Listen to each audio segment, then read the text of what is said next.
What's up mga sir? Isang madinang setup para sa ADB 160. Nagpa-install si sir ng dalawang set na auxiliary lights tapos Bosch Europa horn. Siyempre nilagyan na rin natin yan ng passing. Ito na yung switch ng bilo niya mga sir.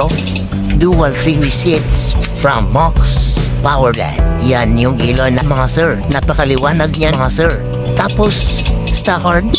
Siyempre may selector yan para sa Bosch Europa horn, hindi nawawala yan. Yan yung Bosch Europa natin mga sir. Tingnan niya yung bata. Tanggal yung totally niya.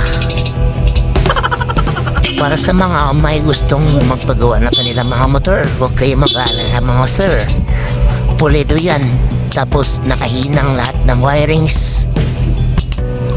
No cutting, no splicing tayo dyan mga sir. Dito naka-mount yung isang auxiliary lights mga sir.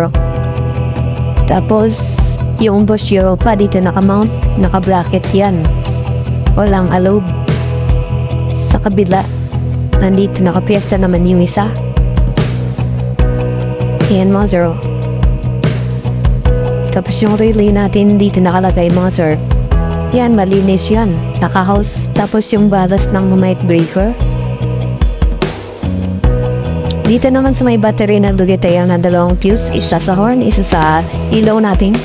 Tapos ito yung switch na ginamit natin, OX din, premium switch. Yan, tapos may passing na rin dito siya, button. Yan yung wires natin dyan sa loob. Yan, malinis siya tingnan mo sir. Dito para sa switch ng load horns, sa horn naka-bleedy siya. Gusto ni sir dito ilagay para iwas botas. Para sa may mga gustong ganitong setup, PM nyo lang ako mga sir para sa inquiries niyo. Alright, batay dyan!